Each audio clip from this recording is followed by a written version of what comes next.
할렐루야. 오늘 저녁부터 약 한 8주간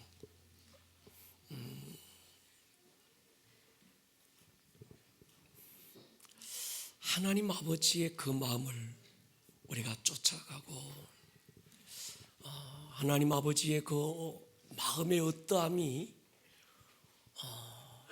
실제가 돼서 우리 안에 경험이 되고 그것들이 또 내 삶 가운데 풀어지는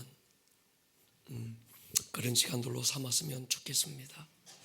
하나님 아버지의 마음에 대한 이 말씀은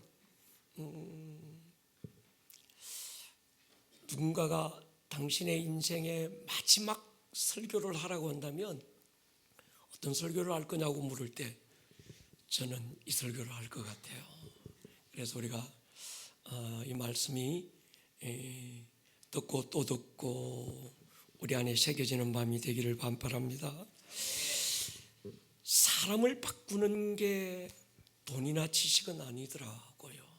만약에 배운 지식이 사람을 바꾼다면 세상은 진작에 파라다이스가 됐을 겁니다. 돈이 사람을 바꿀 수 있다면 세상은 이토록 지저분해지지 않았을 것 같아요. 멀리가 아니라 100년 전만 해도 오늘과 비교해 보면 지식의 발전은 상상을 뛰어넘었습니다. 컴퓨터가 나오고 그것이 인터넷과 접목되며 스마트폰이 나왔고 4차 산업이 시작된 AI는 모든 걸 바꾸어 놓았습니다. 어느 한 부분이 아니라 총체적인 변화를 일으켰어요. 이런 엄청난 총체적인 변화가 사람의 본질도 바꿀 수 있을까? 사람은 더 악한 모습으로 더 진화되었다고 해야 맞는 건지 아니면 본질상 태화되었다고 해야 맞는 건지 모르겠지만 인간 변화를 만들 수 없다는 결론, 그 앞에서 정말 사람이 변할까? 여러분 어떻게 생각합니까? 여러분 사람이 변할까요? 사람이 변할 수 있다면 사람 변화는 무엇이 만들까요? 제가 20살에 만났던 신학 동기들을 가끔씩 만날 때가 있어요. 서로 안부를 묻다가 친구의 친구에 의해서 어떤 친구는 40여 년 만에 처음 만나기도 합니다. 세월이 흘러 이제 50대를 지나고 60대 진입하면서 그래도 어렴풋이 남아있는 오래된 시간, 그 40여 년 전의 인상을 찾아보려고 노력하면서 처음 만났을 때 첫 마디가 서로가 서로에게 니 와 이래 늙었노? 머릿속에는 40년 전 앳된 20살 어귀의 그 청년의 모습만 있는 거죠. 잠시 만나 대화를 하면서 깜짝 놀라는 게 있습니다. 20대 그 친구가 지금의 그 친구예요. 포지션만 달라졌어요. 위치만 달라졌습니다. 하나도 변한 게 없습니다. 얼굴만 늙어가고 몸집은 그저 힘이 빠져가고는 있는데 20대 그 풋풋했던 그때 그 친구가 안 변한 거예요. 지금의 그 친구예요. 제가 우리 청년들에게 가끔씩 말합니다. 얘들아, 지금의 너가 60대 너야. 지금의 너가 40대 너고 지금의 너가 50대 네 모습이야. 오늘 너를 잘 갖고 와라. 그렇게 권면합니다. 그럼에도 저는 사람이 변한다고 믿습니다. 사람은 변할 수 있습니다. 변해야 합니다. 그렇다면 무엇이 사람을 바꿀까요? 한 가지밖에 없습니다. 사랑입니다. 하나님 사랑을 경험하면 사람은 달라집니다. 더 정확하게 말씀드리면 하나님 아버지의 마음을 대면하고 그 하나님 아버지의 마음을 만날 때 사람은 변하더라고요. 누구에게나 아버지가 있고 엄마가 있습니다. 아버지, 어머니의 근원은 하나님이죠. 아버지의 아버지, 그 아버지의 아버지를 찾아가다 보면 마지막에 우리는 하나님 아버지를 만나요. 하나님 아버지의 어떠하심이, 하나님 아버지 되심이 어떤 것인지 내 자녀들에게 알려주라고 나에게 아버지라는 이름을 주신 거예요. 하나님의 엄마 되심이 어떤 것인지 여러분들에게, 아들, 딸들에게 알려주라고 엄마라는 이름을 여러분에게 주셨습니다. 문제는 아버지, 어머니를 통해 잘못된 경험, 잘못 경험된 아버지상, 어머니상이 우리 자녀들의 일생을 거늘지게 만들어요. 배워준 게 없어서, 물려준 재산이 없어서 내 아이가 불행하게 사는 게 아니더라고요.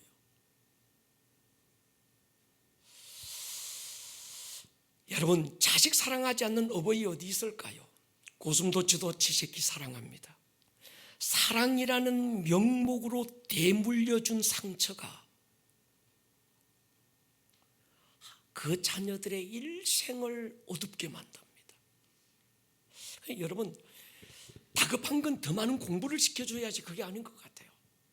더 좋은 옷을 입혀주고 더 좋고 맛있는 음식을 만들어주고 그게 아닌 것 같아요. 아버지들이 하나님 아버지의 마음을 먼저 회복하는 것이고 엄마들이 하나님의 어머니 되심의 그 마음을 회복하는 것이고 그 마음을 우리 자녀들에게 경험시켜 주는 거지요. 10대 때는 지식의 힘이 통하는 것 같아요. 부모로부터 물려받은 IQ의 힘이 통합니다. 근데 20대 넘어가면 IQ의 힘으로 할 수 있는 특별한 일이 별로 없습니다. 여러분, AI 시대는 더욱 그렇습니다. 20대만 넘어가면 인성과 영성의 힘이 통하는 세대를 살게 됩니다.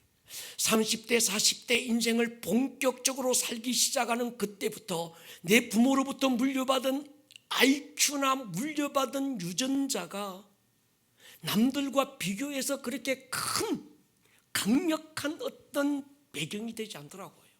제가 살아보니까 정말 그 사람을 행복하게 살게 만드는 힘은 물려받은 유전자가 아니고요, 돈도 아니고 지식도 아니고 인성과 영성이더라고요. 동의하십니까? 여러분, 흔들리지 않고 피는 꽃이 어디 있어요? 상처 없이 하늘 나는 새가 어디 있습니까? 모든 사람들은 피고 날면서 주고받는 상처를 가집니다. 상처로부터 자유로운 사람 아무도 없습니다. 누구라도 그 가슴을 파헤쳐보면 얼룩진 흔적들로 가득합니다. 어떤 흔적은 아름다운 무늬로 남는데 어떤 흔적은 보기에 흉한 흉터로 남아요. 받은 상처를 치유하는 명약은 받은 상처보다 더 큰 사랑을 경험하는 것입니다. 저는 상담을 전공해 봤습니다. 그리고 영적 세계를 경험해 봐요. 수많은 상담 이론들, 수많은 어떤 상담 프로그램들 다 접해봤습니다. 상담에 관한 책들도 굉장히 많이 읽었습니다. 그런데 여러분, 어떤 프로그램, 어떤 이론이 사람의 상처를 치유하지 못하더라고요. 제가 공부를 안 해봤으면 몰라라, 공부해보고 거기에 대한 지식을 가지고 내린 결론이 뭔가 하면 섣부른 판단일 수도 있을 겁니다. 그런데 제가 마지막에 내린 결론은 어떤 프로그램과 어떤 이론이 사람의 마음에 남은 상처를 치유하는 게 아니더라는 거예요. 제가 목사니까 우리 목사님들을 보면 그래요. 여러분들은 잘 이해를 못할지 모르겠는데 목회자로 살면서 받는 상처가 있겠어요, 없겠어요? 한번 보세요.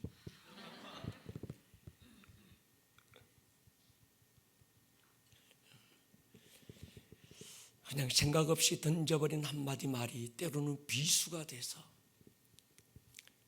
이걸 어떻게 말도 못하겠고 표현도 못하겠고 이걸 삼키고 이걸 내 안에서 막 소화하려고 하다 보니까 막 강단에서 막 덤블링을 하고 혼자 쇼를 다 합니다. 그럼에도 아무 일도 없는 것처럼 또 웃으면서 강단에 또 서야 되는. 근데 많은 목사님들이 개척교회를 하면서 쭉 상처들을 다 받고 오는데 어떤 목사님은 개척교회 때 받은 상처가 치유되고 그것이 아름다운 어떤 추억이 되고 어떤 간정이 되고 또 어떤 그 아름다운 문의가 됩니다. 그런데 어떤 목사님들은 그 상처가 끝까지 상처로 남아요. 무엇이 그 차이를 만들까요? 개척교회를 시작했다가 개척교회로 끝까지 남은 목사님들은 그게 상처로 남아있어요. 치유가 안 돼요.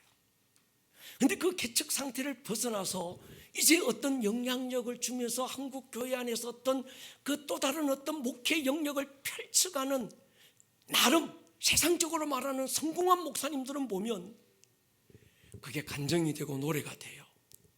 치유가 됩니다. 과거에 받은 상처는요, 그 상처를 곱씹는다고 그리고 거기에 집중해서 어떤 프로그램을 하고 그것을 또다시 끄집어내 가지고 뭐 어떻게 한다고 해결되는 게 아니더라고요.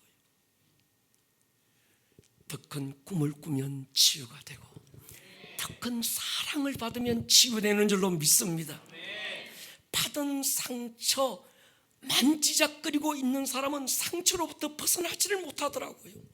스스로가 만든 연민과 고아의 영에 생포된 사람은 자기가 만든 상처의 감옥 안에 갇혀서 일평생 그늘진 인생을 삽니다. 상처가 시키는 대로예요. 상처가 이끄는 대로 갑니다. 상처가 반응하는 대로 삶을 반응해 나갑니다. 자기 인생을 사는 게 아니라 과거의 상처로 사는 거예요. 성역 30년 세월이 훌쩍 넘어가고 있더라고요. 20대는 신학을 공부하면서 준비했던 시간이고, 그리고 28살에 목사로 안수받았습니다. 29살이 시작된 개척교회 사역부터 지금까지 도전과 응전의 연속된 사역의 길을 걸어가고 있습니다.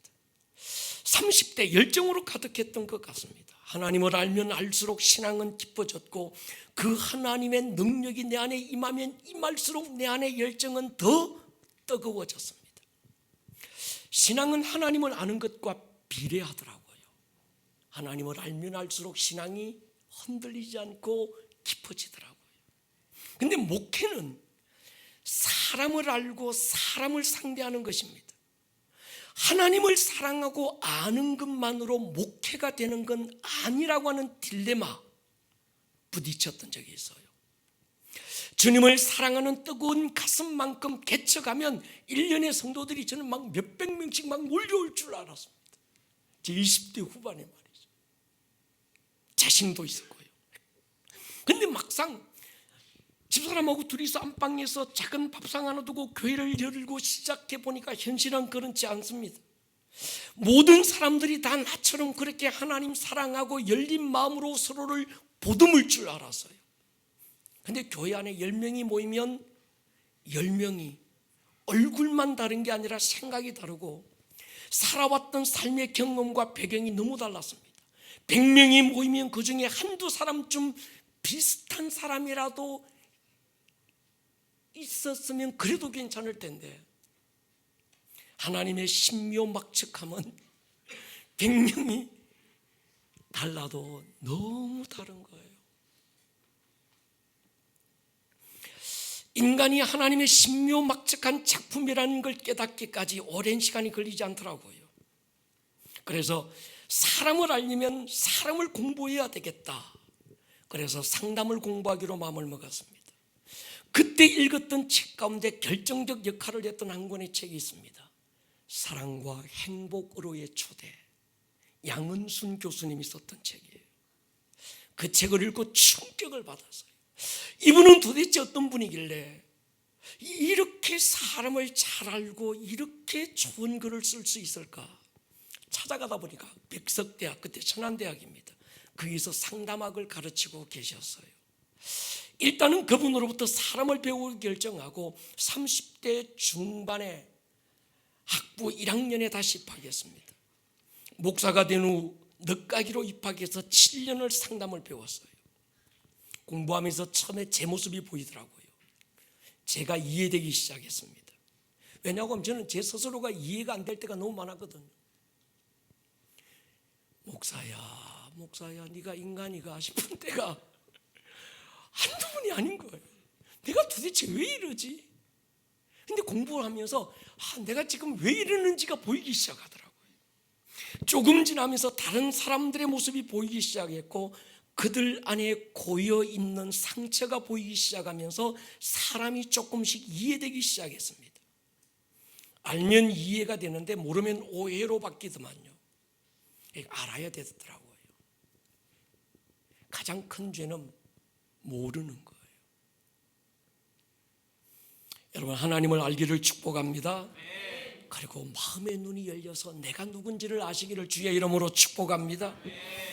두 번째, 40대 중반의 아름다운 꿈의 교회를 개척하면서 읽었던 책 한 권이 또 한 번 저를 바꾸었습니다. 몇 번 말씀드렸던 오두막이라는 책, 윌리엄 폴령이라는 사람이 쓴 책입니다. 처음에 이분의 책을 읽으면서 굉장히 당황했어요. 하나님이 흑인 여자로, 성령님은 아시아계 여성으로, 그리고 예수님은 아랍계 남성으로 등장하는 것 자체가 충격이었습니다. 가장 큰 충격은 하나님 아버지가 여자로 등장하고 있는 거예요. 저는 경상도 사나입니다. 가부장적인 집안에서 장손으로 태어났어요. 제 위로 누나 몇 분이 있는데 두 분은 어떻게 되고 지금 한 분만 살아 계시는데, 저희 어머니가 요즘도 정신이 왔다리 갔다리 하시는데도 안 잊어버리는 한 가지가 있어요. 이 목사, 네 태어날 때 네 바로 위에 태어난 어떤 그 누나가 있었는데 이 누나는 여자로 태어났다는 것 때문에 그냥 조금 병이 있었는데 그냥 그 머리맡에 그냥 그 차가운데 그냥 내밀어 놨더래요. 그러다가 어떻게 됐는지는 말씀을 안 해주셨는데, 네 태어나고 네 할아버지 할머니가 너무 좋아서 온 동네 춤추고 다녔다. 이건 지금도 얘기하세요. 제가 저희 어머님의 가슴에 한을 풀어주면서 태어난 거예요. 여러분, 그런 제가 처음 책을 접했는데 하나님 아버지가, 여러분들은 오두막 영화를 많이 봤잖아요.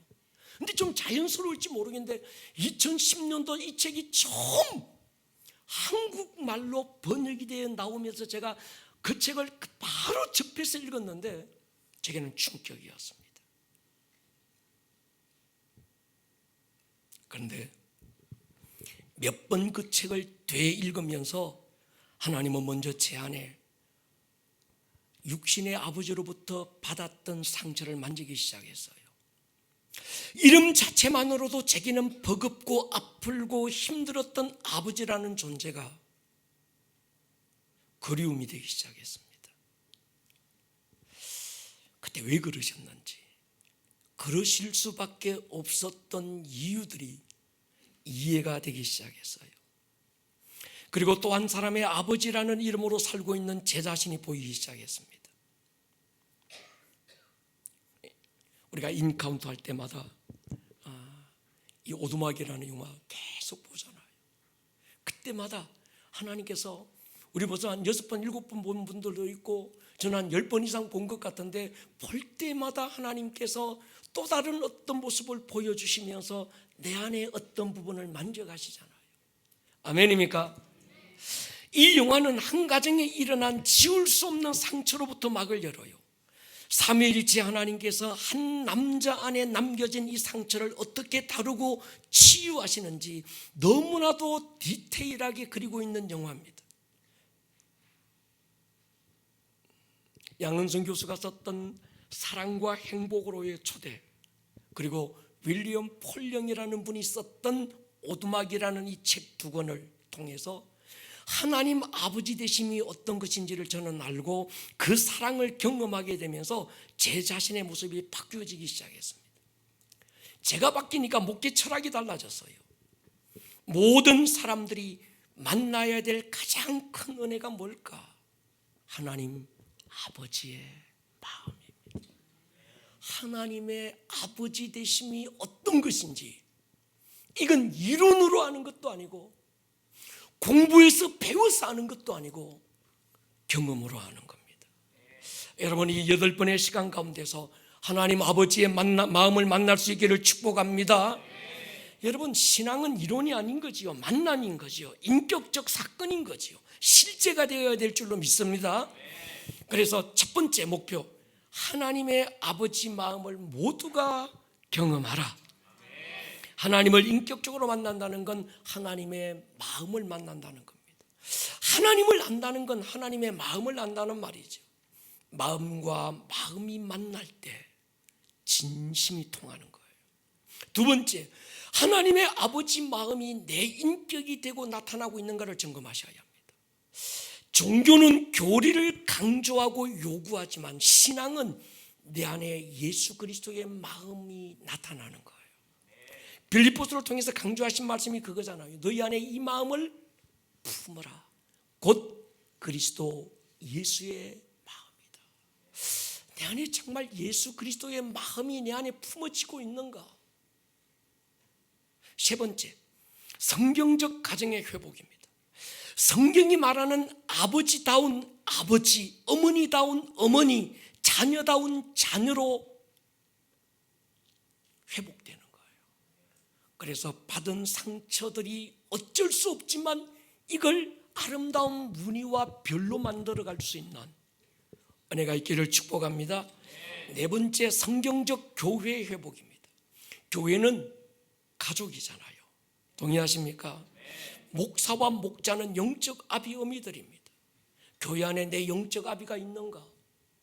정말 교회 안에 내 영적 어미가 있는가? 교회 안에 내가 복음으로 너를 낳았어. 복음으로 낳고 양육하고 기르고 사랑을 쏟아 성장시킨 영적 자녀가 교회 안에 있는가?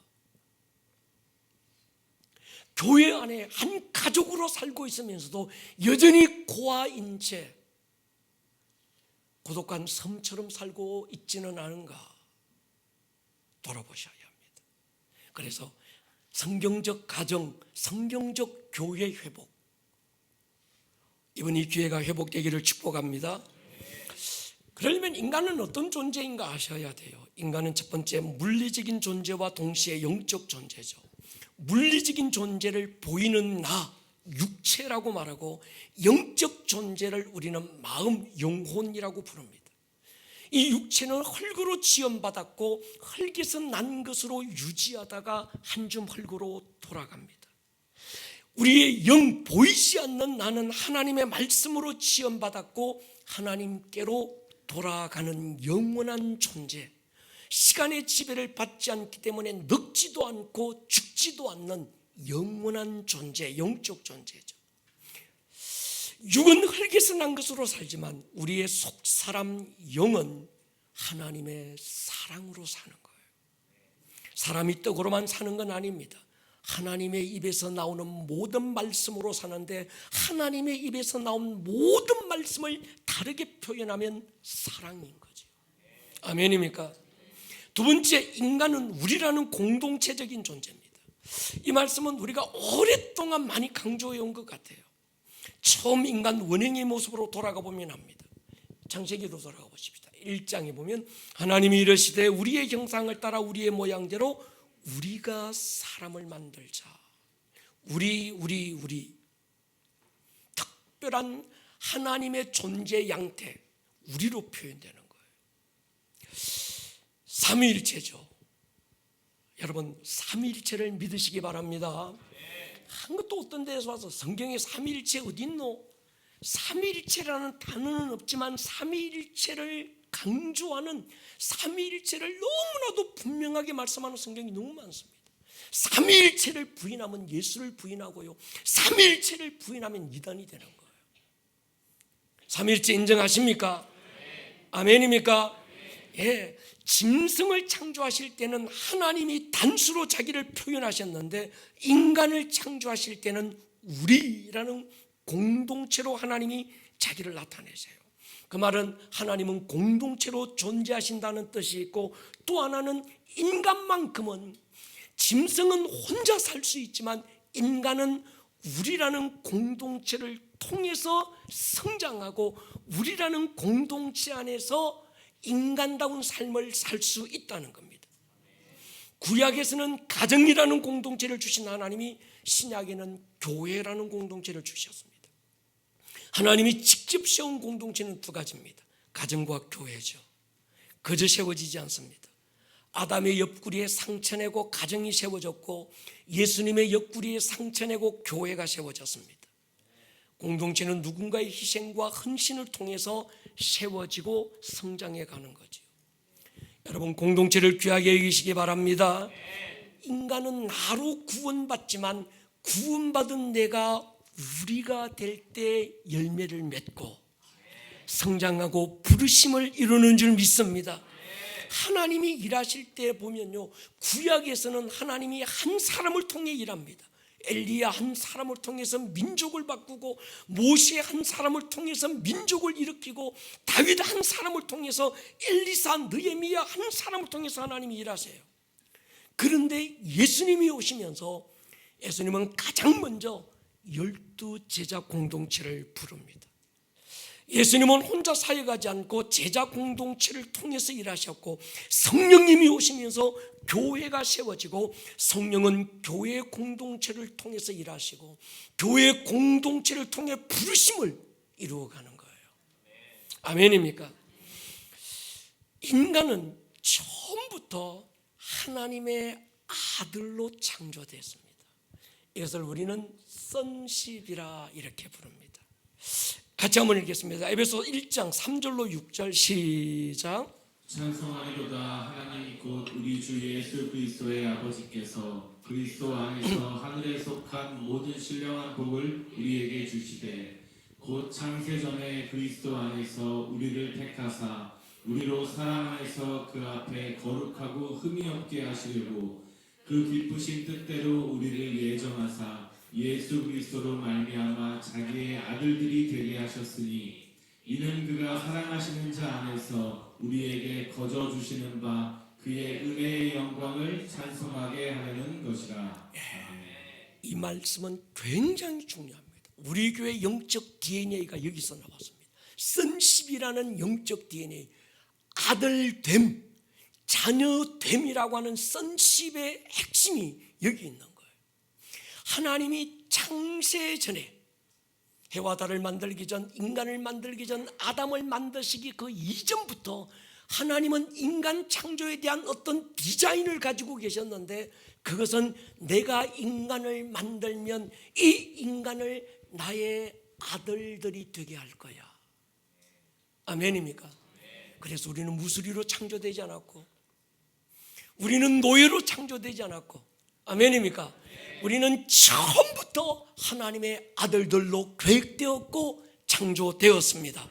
그렇게 태어난 것입니다. 이유가 뭡니까? 하나님의 은혜의 영광을 찬송하게 하려고. 삼위일체 하나님이 함께 누렸던 그 영광이 너무 좋은데, 요한복음 17장에서 아버지여 내가 아버지 안에서 누렸던 그 영광이 너무 좋습니다. 근데 그 영광을 우리만 누리고 독점하는 것이 아니라 이 영광에 동참시킬 피조물을 만들자 해서 인간을 하나님이 창조하지 않았나 하는 거예요. 그래서 우리는 하나님의 아들들로 사랑 가운데 기쁘신 뜻대로 하늘에 속한 모든 신령한 복을 다 쏟아부어서 우리가 디자인되었고 창조되었습니다. 여러분 스스로를 무수리로 만들지 마세요. 여러분 스스로를 마당새로 만들지 마세요. 우리는 하나님의 아들들입니다. 그럼 딸은 없습니까? 딸도 맞습니다. 아들, 거긴 딸도 포함된 거예요. 왜 그렇게 아들들로 창조했습니까? 하나님의 영광에 동참시키기 위해서. 이것이 우리 교회 선십이에요. 요한복음 17장 보세요. 아버지여 내게 주신 자도 나 있는 곳에 나와 함께 있어 아버지께서 창세 전부터 나를 사랑하심으로 내게 주신 나의 영광을 그들로 보게 하여 주십시오. 우리가 이런 존재들입니다. 아멘입니까? 22절 내게 주신 영광을 내가 그들에게 주었사오니, 예수님께 주신 영광이 뭡니까? 창세전에 아버지와 함께 누리고 계셨던 그 영광을 우리에게 주신다는 거예요. 이는 우리가 하나가 된 것 같이 그들도 하나가 되게 하려 합니다. 우리는 이것을 뭐라고 부른다고요? 선십이라고 부른다. 따라합시다. 선십. 이걸 잊으면 안 돼요. 두 번째, 인간은 사명적 존재죠. 우리는 이것을 킹십이라고 부릅니다. 창세기 1장 보십시오. 27절에 보면 하나님이 자기 형상 하나님의 형상대로 사람을 창조하시되 남자 여자를 창조하고 하나님이 그들에게 뭐 주고? 복을 주고 그들에게 주신 사명이 있습니다. 땅에 충만해라, 정복해라, 모든 생물을 뭐해라? 다스려라. 하나님은 인간을 창조하시고 그 인간에게 어떤 미션을 주셨는데 그 미션은 다스리는 거예요. 지배하는 겁니다. 통치하는 거죠. 그래서 우리는 이것을 킹십, 왕의 권세를 가진 왕됨. 그러니까 우리는 저 어떤 노예로 부르신 것이 아니라 다스리고 지배하고 정복할 킹, 왕의 부르심을 받은 자들인 줄로 믿습니다. 인천이라는 이 도시의 주인은 마귀가 아니라 하나님인 거죠.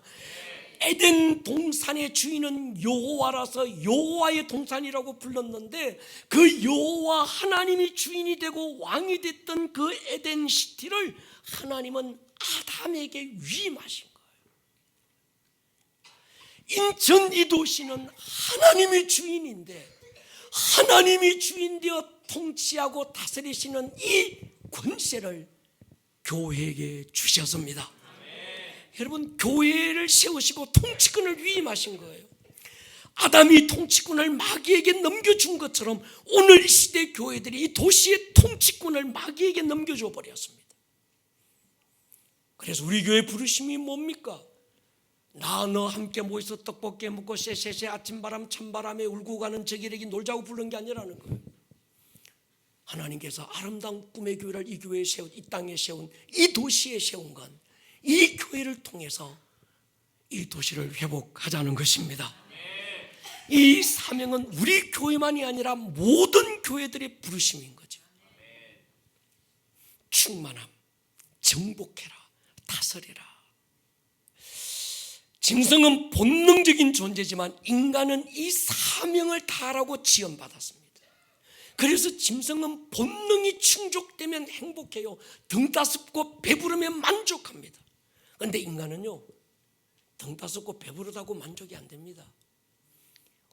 어떤 부르심에, 사명에 자기 자신의 전부를 던질 때 행복한 거예요. 여러분, 여러분의 부르심, 이 부르심이 여러분에게 다 할 때 내가 나를 부르신 부르심의 뭔지를 알고 부르심에 나를 던지고 나를 헌신할 때 인간은 행복합니다. 여러분, 교회의 부르심에 여러분의 부르심이 연결되기를 축복합니다. 우리 교회 또 하나의 DNA인 선십과 킹십을 잘 알고 계셔야 합니다. 우리는 교단간박 걸고 십자가 걸어놓고 그저 여기 사람들 몇 명 모였다고 교회가 아닙니다. 아멘입니까? 하나님의 뜻을 선십과 킹십 안에서 해석할 수 있어야 합니다. 선십은 정체성의 문제지만 킹십은 부르심의 문제예요. sonship은 자존감의 문제지만 kingship은 자신감의 문제예요. sonship이 회복될 때 자존감이 세워집니다. kingship이 회복될 때 자신감이 생겨요. 아멘입니까? 이 사명에 따라 결혼하면서 남편과 아내라는 새로운 이름을 우리는 받아요. 그전에는 이 아무개 박 아무개 불려지더니 어느 날 결혼하면서 남편 아내라는 이름이 새롭게 주어집니다. 그러다가 어떻게 저떻게 하다가 자녀들 태어나면서 아빠 엄마라는 새로운 이름을 얻어요. 남편과 아내라는 이름은 부부가 서로에게 줄 수 있는 귀한 선물입니다. 우리가 될 때 주어지는 선물. 새로운 이름과 함께 그들에게는 새로운 마음이 부어지고 새로운 마음이 부어지면서 새로운 부르심이 생긴 거예요. 혼자 있을 때는 남편이 뭔지 모릅니다. 아내가 뭔지 몰라요. 두 사람 만나 우리가 되면서 그때부터 남편이 이런 존재구나, 아내는 이런 일을 하는 거구나, 아내 되면 이런 거구나, 남편 됨이라고 하는 게 이런 거구나, 그 이름과 함께 부르심이 연결되는 거예요. 그리고 자녀들이 태어나면서 새로운 마음이 또 부어집니다. 아버지의 마음이죠. 내가 우리 기성민 전사에게 그래서요, 아들 낳고 길러보니까 새로운 마음이 생기지 그랬더니 그렇대요. 속으로 한마디 더 할 말이 있었는데 참았어요.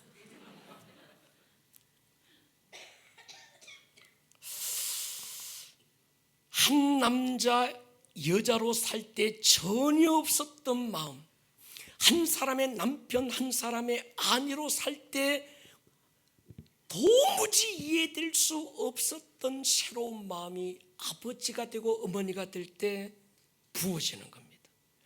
왜 그 마음을 우리에게 주셨을까? 하나입니다. 하나님의 아버지 되심이 바로 이런 거야. 그래서 네 자식에게 하나님 아버지의 어떠하심을 잘 좀 가르쳐줘. 그래서 아버지라는 이름을 준 겁니다. 하나님의 어머니 되심, 용납하심과 무한 품어주심과 무한 기다려주는 그 엄마의 마음, 하나님 아버지 엄마의 그 마음, 하나님 안에 있는 그 어머니 되심의 그게 어떤 건지 네 자녀들에게 좀 보여주고 알려주고 좀 증거해다오.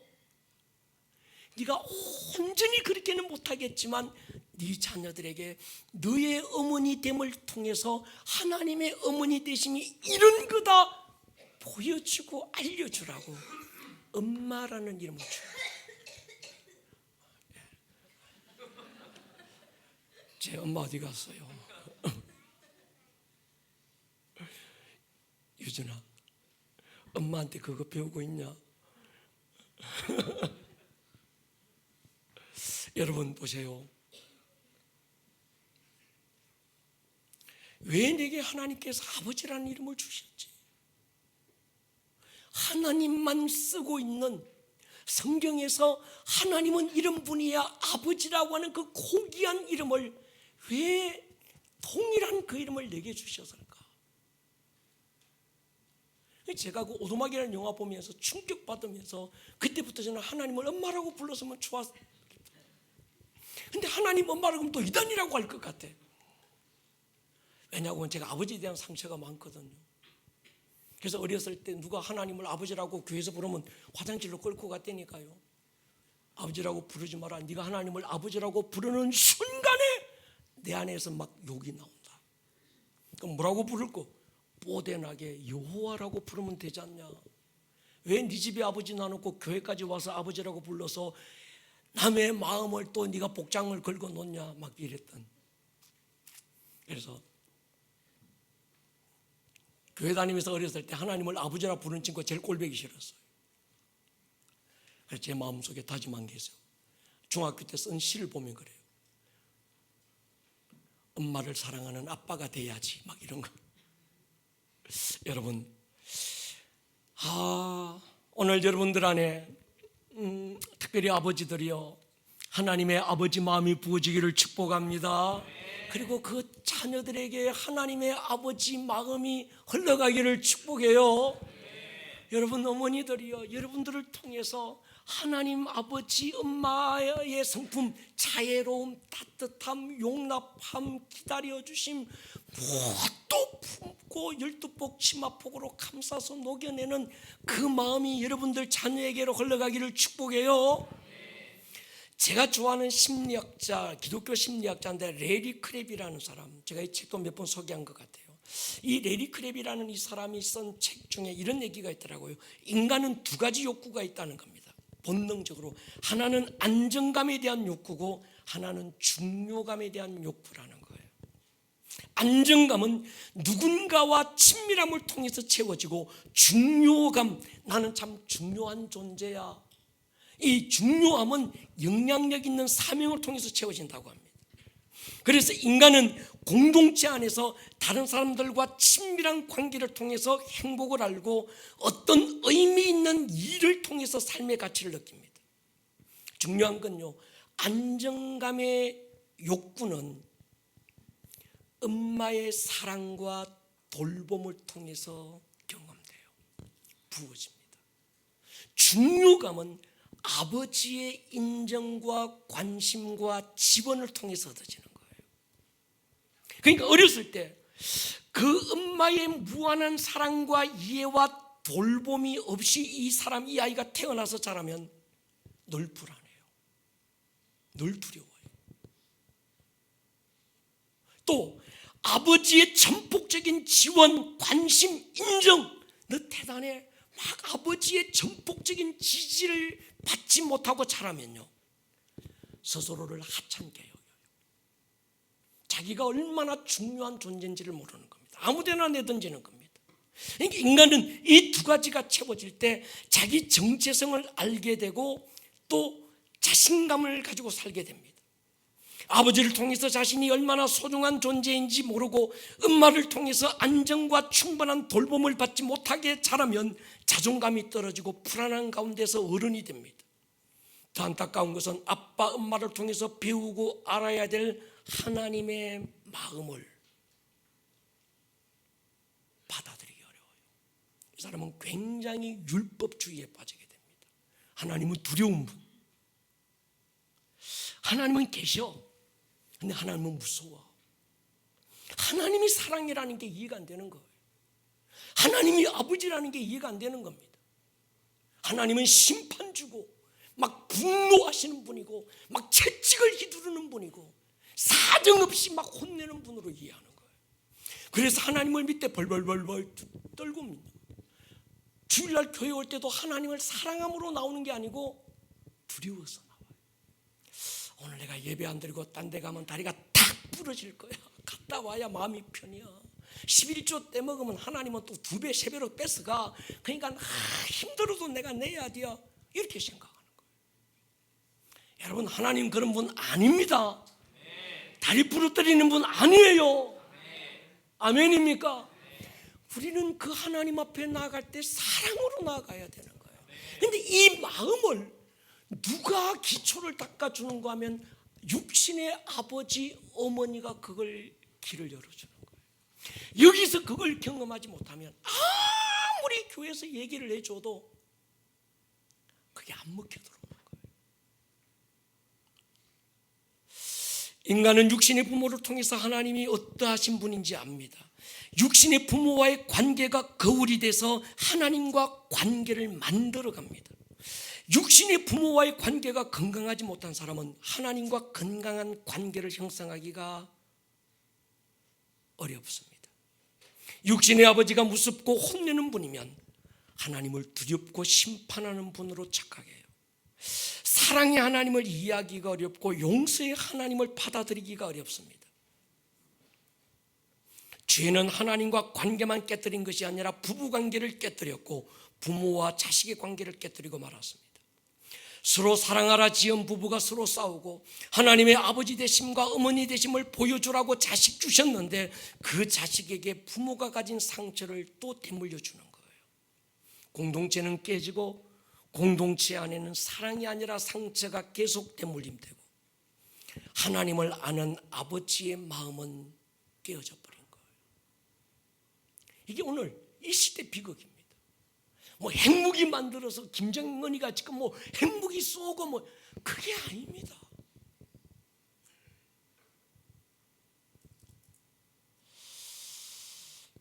이 말은 굉장히 중요합니다. 여러분, 하나님께서 천지를 창조할 때 보면요, 가정을 만드실 때 다른 모든 들짐승들은 가정을 먼저 암수를 만들어줘요. 근데 인간은 가정을 안 만들어줍니다. 아담 혼자 놔둬요. 한참을. 그리고 이 아담에게 뭐하는 거면 사명을 줍니다. 2장 19절에 보면요, 여호와 하나님이 흙으로 각종 들짐승 공중에 새 지으시고 아담이 무엇이라고 부르는가 보시려고 그것들을 그에게로 이끌어 가시니 아담이 각 생물을 부르는 것이 곧 그 이름이 됐다. 하나님이 처음에 인간을 만드신 과정 자세히 살펴볼 필요가 있습니다. 모든 짐승은 암수를 한 번에 만들어 주세요. 그런데 인간은요, 아담 혼자만 만들어줘요. 왜 그랬을까? 그리고 아담에게 주어진 첫 번째 임무는 하나님이 창조하신 짐승의 이름을 짓는 거예요. 하나님이 지으신 짐승들을 아담에게로 이끌어 오셨고, 아담이 어떻게 이름 짓나 하나님은 눈여겨보셨어요. 여기에 숨겨진 하나님의 의도가 있었습니다. 아담이 짐승의 이름을 지으려면 짐승을 관찰해야 돼요. 한두 종류가 아니잖아요. 근데 그냥 막 입에 나오는 대로 지은 게 아닌 거죠. 짐승의 모습, 외모, 성품, 이게 어떤 특징들, 그걸 보고 이름을 짓는데, 아담이 이름을 지어주려고 모든 들짐승들을 자세히 보니까 이름은 다 지어주고 나면 그 짐승들이 너무 행복해하고 자기 정체성이 만들어서 너무 좋아하고 행복해하는데, 암수스로가 펄펄 나는 적개꼬리, 암수스로 정답구나. 그런데 외로워라 이내 몸은 네와 함께 돌아갈 거, 지금 이렇게 되는 거예요. 그렇게 지어지면 지어줄수록 자기에게는 더 외로움이 생겨요. 왜? 나만 짝이 없는 거예요. 나만 혼자인 거예요. 아담으로 하여금 철저하게 외로움을 겪게 만들고 절실한 필요를 경험하게 한 다음에, 그것도 그냥 만든 게 아니라 갈비뼈 빼가지고, 그래서 남자와 여자는 재료가 달라요. 남자는 흙으로 만들어졌는데 여자는 본차이나로 만들어졌습니다. 여자가 훨씬 고급집니다. 뒤에 지어졌잖아요. 여러분, 아담이 짐승의 이름을 짓기 위해서 눈여겨보면 볼수록 자기 안에 어떤 절실한 필요, 나도 짝이 있으면 좋겠어, 나도 공동체가 있으면 좋겠어, 그 안에 공허함이 밀려오고요. 모든 짐승은 지하고 똑같은 암수가 있는데 지만 똑같은 내가 또 없어.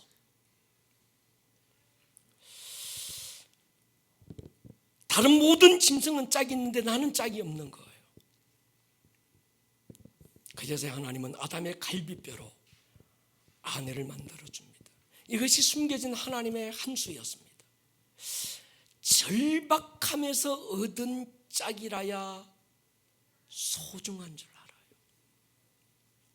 여러분, 돈도요, 누가 그냥 하나 툭 던져줘서 얻었으면요 소중한 줄 모릅니다. 지가 뼈 빠지게 일하고 막 설거지도 하고 막 애 써주고 겨우 돈 조금 벌어보면 그게 그렇게 귀한 거예요.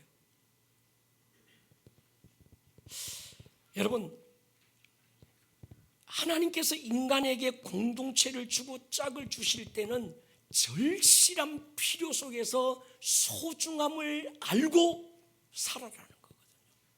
아멘입니까? 근데 남자와 여자는 그렇게 너무 다른 겁니다. 남자는 이성이 강한데 여자는 감정이 강해요. 남자는 목표 지향적인데 여자는 과정 지향적입니다. 사내들은 변기에 오줌을 누더라도 변기에 파리 한 마리 그려놓으면 조준해서 누려.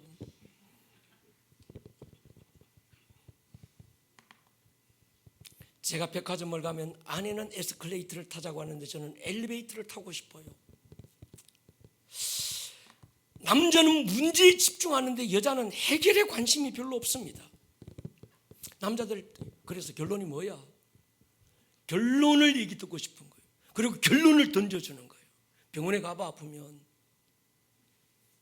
근데 여자가 원하는 건 문제 해결이 아니라 좀 알아다오 이런 얘기거든요. 좀 얼빵한 남자는 자꾸 답을 주려고 하는 거예요.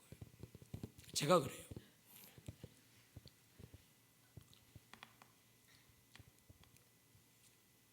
여러분, 재료가 달라서 그렇습니다. 동의하십니까? 창세기 2장으로 넘어가 보면요, 최초의 결혼식, 여호와 하나님이 아담에게서 취하신 갈빗뼈로 여자를 만드시고 그를 아담에게로 이끌어오시니 아담이 이르되 이는 내 뼈 중에 뼈요 살 중에 살이라. 인류 최초 대서사시가 사랑의 서사시가 여기서 나왔어. 이것을 남자에게서 취하여 선적 여자라 부르리라.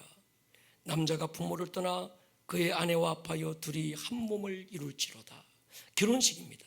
하나님이 신부의 아버지가 되셔서 하와의 손을 잡고 지금 아담에게로 가고 있습니다. 그때 아담의 고백, 뼈 중에 뼈요 살 중에 살이라. 이 말은 절박함에서 나온 거예요. 혼자서 정말 자기 있으면 좋겠다 막 절박함에서 딱 눈을 뜨고 봤는데 하나님의 손을 잡고 웨딩 마치에 이어서 지금 하와가 손을 잡고 걸어오는데 그 절박함에서 터져나온 탄성이 이는 내 뼈 중에 뼈요 살 중에 살이라. 또 하나의 나라는 거예요. 여러분, 마귀는요 공동체에 약속된 힘과 능력을 알고 공동체를 통해서 이루시는 하나님의 계획을 잘 압니다. 그래서 할 수만 있으면 공동체를 깨려고 그래요. 마귀가 치명적으로 공격하는 건 가정과 교회입니다. 선악과를 먹고 가정 공동체가 깨졌어요. 그래도 하나님은 네가 어디 있느냐 그를 찾아오시고 책망과 심판이 아니라 긍휼과 안타까운 마음으로 그를 부르고 양을 희생시키고 가죽으로 옷을 입히고 예수 그리스도 이 땅에 오셔서 회복시키실 하나님의 원한의 그림을 예표로 보여주시고 죄 지은 상태에서 영생하지 못하도록 생명나무 과일을 먹지 못하도록 화영금으로 지키시고 마지막 아담으로 오신 예수님은 보이지 않는 하나님의 아버지 마음이 어떤 것인지 우리에게 보여주시잖아요. 나를 본 자는 아버지를 보았다. 아멘입니까? 여러분, 우리는 예수님을 통해서 아버지의 어떠하심이 어떤 것인지 배우는 거예요. 십자가를 통해서 우리를 거듭나시고 예수의 아버지가 우리 아버지가 되심을 주님이 선포했습니다. 한번 읽어볼게요. 요한복음 20장 시작.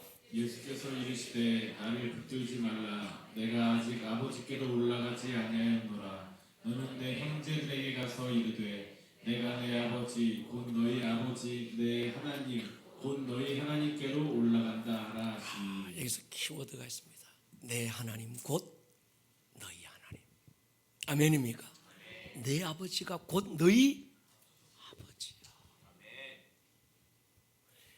이걸 누가 선지자가 얘기한 게 아니라 예수님이 직접 내 아버지가 너희들의 아버지야. 그러니까요, 여러분, 예수님을 통해서 우리는 하나님 아버지가 어떤 분인지 아는 거예요. 배우는 겁니다. 끝없이 용납하시고 끝없이 품어주시고. 베드로야, 네가 어떻게 그럴 수 있냐? 회초리 들고 뛰어오시는 게 아니라 배고프제? 고기는야 숯불에 구워야 제맛이야. 숯불에 고기 굽고 춥제 배고프제? 내니 사랑한데 이 말을 다르게 니네 사랑하나? 이렇게 물으신 거예요. 끝없이 사랑을 보여주시는 그 아버지가 여러분의 아버지인 줄로 믿습니다. 바울은 이렇게 선포해서요, 로마서에 보면요, 너희는 다시 무수하는 종의 영을 받지 않고 양자의 영을 받았으므로 우리가 뭐라고요? 아버지라고 부르시느니라.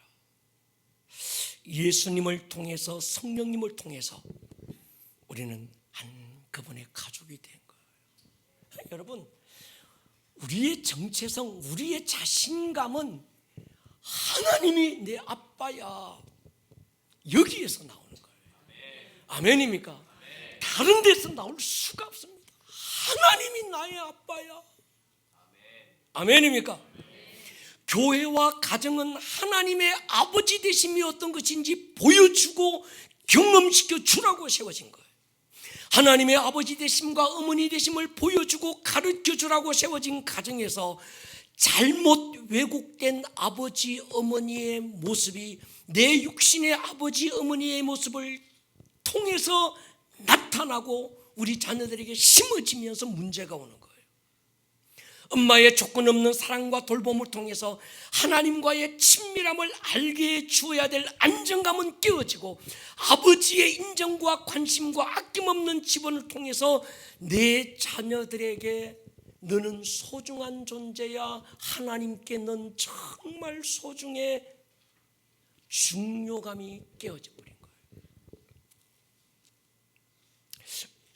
목회를 하면서 하나님을 알고 영적 세계를 알고 상담을 공부하고 사람의 마음과 성품을 알게 되면서 느끼는 건 상처에 대한 어떤 그 한 부분입니다. 마음의 상처가 얼마나 한 사람의 생애를 오랫동안 결박하고 가두고 어둡고 그늘지게 만드는지, 이게 참 무서워요.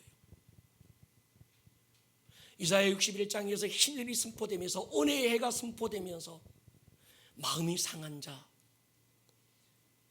육신이 뭐 그게 아니었습니다. 마음이 상한 자, 마음이 상한 자는요 묶인 자가 돼요. 묶인 자는 갇힌 자가 됩니다. 마음의 상처는 상처지만 이때부터 묶일 때부터는 영적 존재가 함께 문제가 같이 일어나는 거예요. 여기서 묶임에서 갇힘으로 가는 경계선에서는 이젠 굉장히 힘든 어둠의 세력이 붙들리기 시작하는 거예요.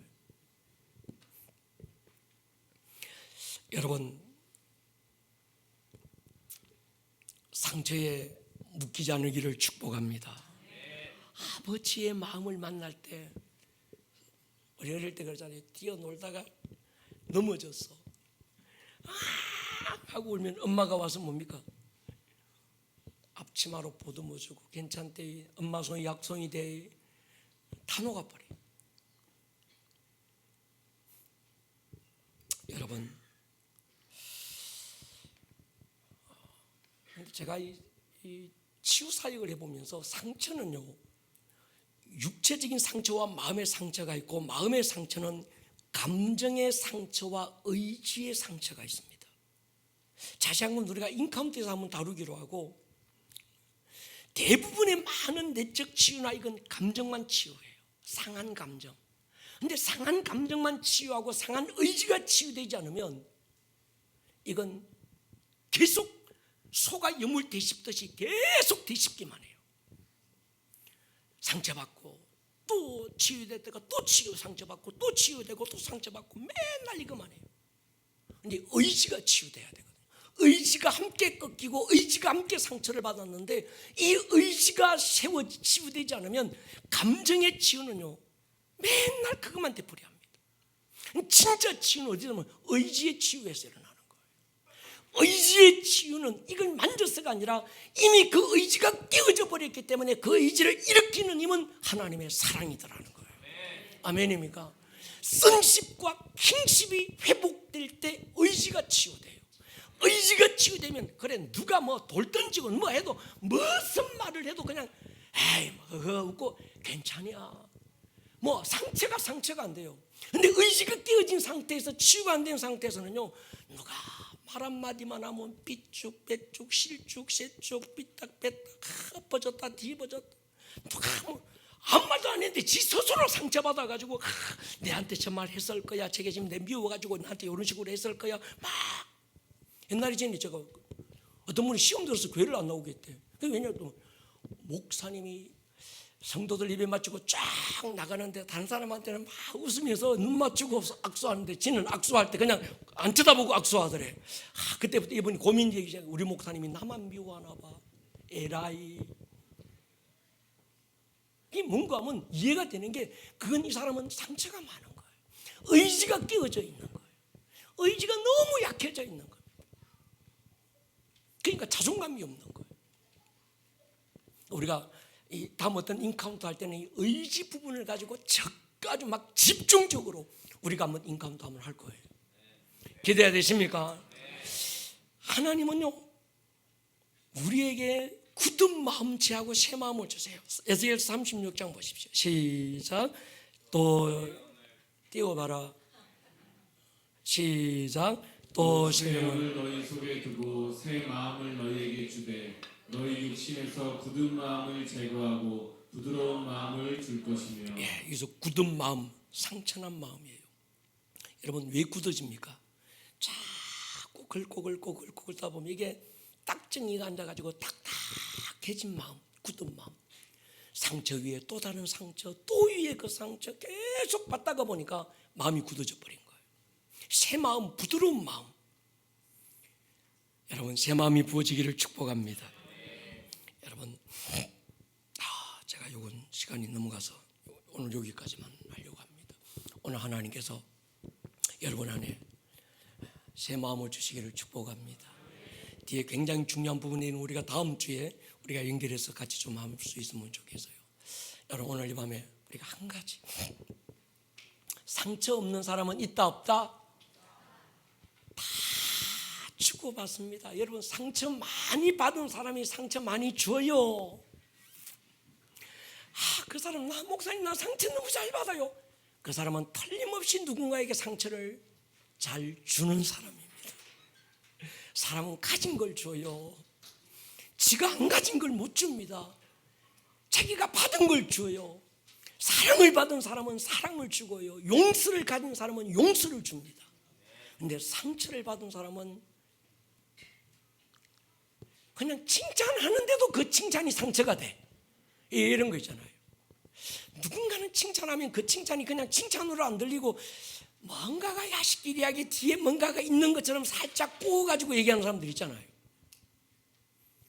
주는 방법을 모르는 건요, 받은 적이 없어서 그래요. 이 밤에 우리가 기도할 건 하나입니다. 주님 신윤을 선포해 주십시오. 새 마음을 부어 주십시오. 부드러운 마음을 부어 주십시오.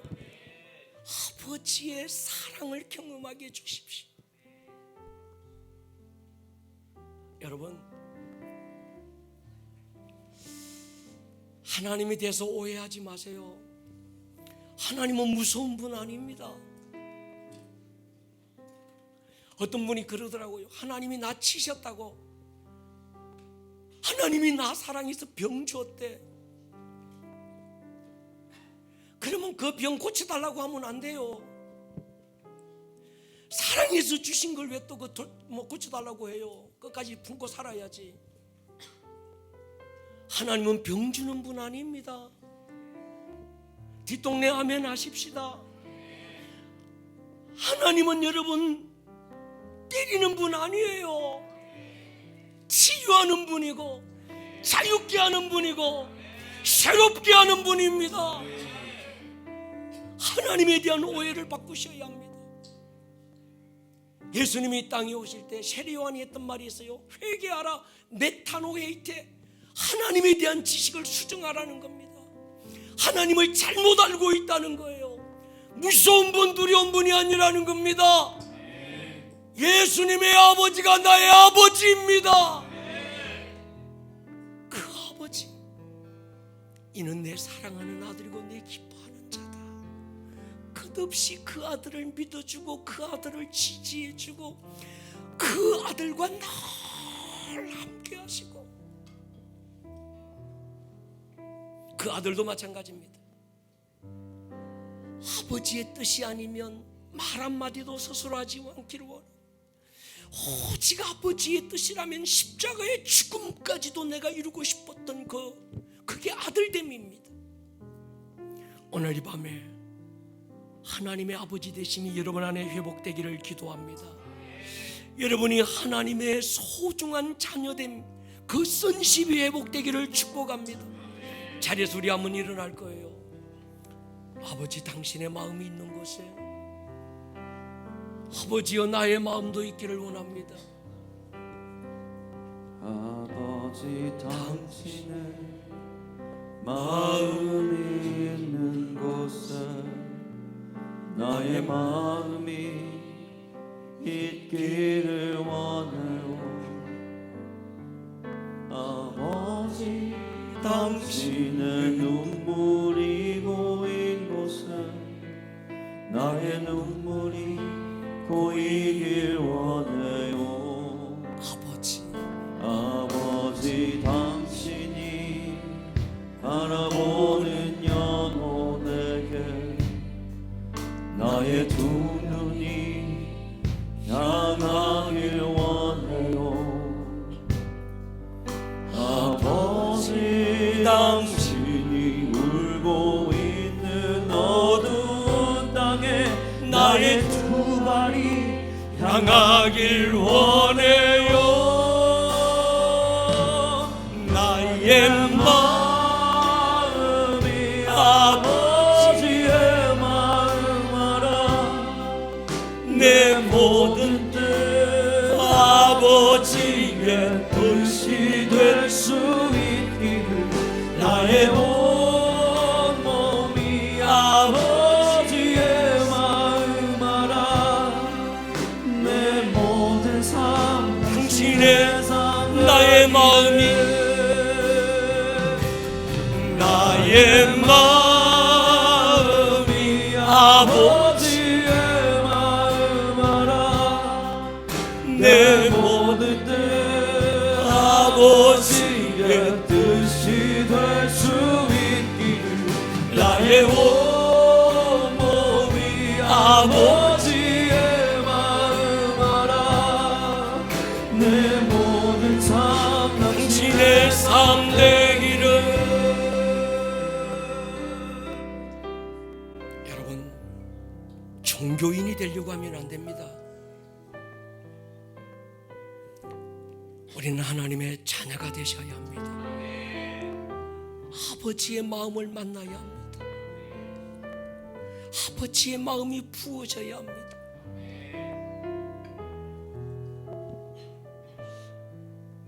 그렇게 오래 예수 믿었는데,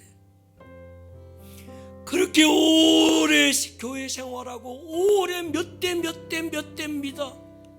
대를 이어서 예수 믿고 여기까지 왔는데도 그 마음에 자유함이 없고 그 마음에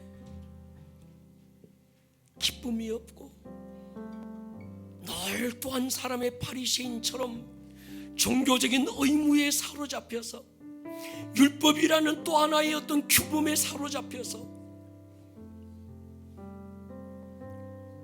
끌려다니는 사람들이 참 많습니다. 그렇게 많은 돈을 가지고 뭐 그렇게 어렵거나 그렇게 뭐 어떤 아쉬운 게 없는데도 그 안에 기쁨이 없어요. 내 인생은 왜 이렇게 공허하고 내 인생은 왜 이렇게 허전하고 돌아보면 고아의 영에 생포돼서 자기 연민에 붙들려서 스스로를 자책하고 스스로를 불쌍하게 여기면서, 여러분, 아버지의 마음을 못 만나서 그렇습니다. 하나님의 아버지 마음을 못 만나서 그래요. 내 엄마 아빠가 나빠서가 아니었습니다. 그분들도 또 한 분의 피해자였어요. 아버지의 아버지가, 어머니의 어머니가